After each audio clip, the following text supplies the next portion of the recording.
Now, besides the crazy irony, hypocrisy, and inconsistency, I know for sure that if the United States saw what the United States was doing in the United States, the United States would invade the United States to liberate the United States from the gross tyranny of the United States.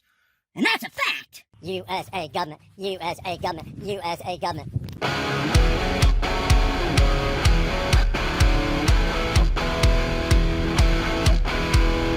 People ask me all the time, hey Brian, do you really use that keto elevate stuff and does it really work? The answer is yes and yes. Never in my entire life have I lost body fat so quickly. Not even in my prime at 25, which is over 25 years ago. I'm approaching 54 this year. If you want to support the channel and do your health a favor, grab some with my link in the description. DHS warns against mistrust of U.S. government in latest terror bulletin. Let's head right over here. This is the latest terror bulletin from the Department of Homeland Security. Remember, the Department of Homeland Security did not exist until October 2001, and that was after September, you know what date, 2001.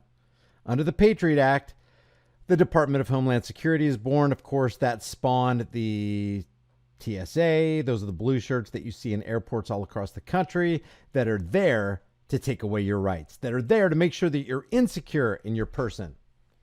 They are there to make sure that you're stripped of all your inalienable rights as an American citizen. DHS costs about $55, not million, billion dollars a year. The TSA costs $8 or $9 billion a year, and it's all security theater so that they can make the ka-ching ka-ching. And I'll just tell you why I say it's security theater. Just one example. Every year, the federal government conducts something called red team test at airports all across the nation. This test is designed to find out how efficient and effective the TSA is in intercepting dangerous materials and weapons and bombs going on to departing flights. They've already revealed in years gone by that 95% of the time, the TSA, because of apathy, indifference, lack of training, or whatever, 95% of the time, loaded firearms and bombs make their way onto departing flights. 9% of the time. How much are we paying for TSA? $9 billion. How much for the Department of Homeland Security? $54 billion. That's called security theater. You're not even getting a for your buck, let alone a bang for your buck. So the Department of Homeland Security puts out this summary of the terrorism threat to the U.S. Homeland Bulletin. And by the way, let's just read this the way it is. The biggest domestic terror cell on American soil, outside of the Fed and the IRS, is the Department of Homeland Security, according to some. I mean, I don't know who would launch that accusation. But basically, the professional terrorists of the United States government who specialize in violence, coercion, brutality, despotism, and criminality are saying that you are a terror threat for questioning their violence, coercion, brutality, despotism, and criminality. You are the terror threat, and you are issuing misinformation online, and our terrorism threat is heightened. And here's our bulletin. The United States remains at a heightened threat environment fueled by several factors. You're one of them. You're one of them. Including an online environment filled with false or misleading narratives and conspiracy theories. I wonder what kind of false or misleading narratives and conspiracy theories the domestic terror cell is talking about. And other forms of and malinformation, MDM. Introduced and or amplified by foreign and domestic threat actors. These threat actors seek to exacerbate societal friction. And now, Department of Homeland Security, why do you not want other people exacerbating societal friction? Oh, that's right. It's because you don't want competition. You are the exacerbators of societal friction. The supreme ones, I might add. to sow discord and undermine public trust in government institutions. Let's just read that again. These threat actors seek to exacerbate societal friction to sow discord and undermine public trust in the United States crime monopoly. Because that's what we're talking about. We're talking about the criminal cartel of the United States Department of Homeland Security calling you a threat because you dare to question and call out the violence, coercion, brutality, despotism, and criminality of the United States government. You dare to call it out. So you are a threat actor to encourage unrest. Yeah, the United States government doesn't know anything about encouraging unrest, does it? Which could potentially inspire acts of violence, mass casualty attacks, and other attacks of targeted violence conducted by lone offenders and small groups acting in furtherance of ideological beliefs and or personal grievances, pose an ongoing threat to the nation. And you don't? You don't pose an ongoing threat to the nation? And you haven't posed an ongoing threat to the nation since 2001, October 2001?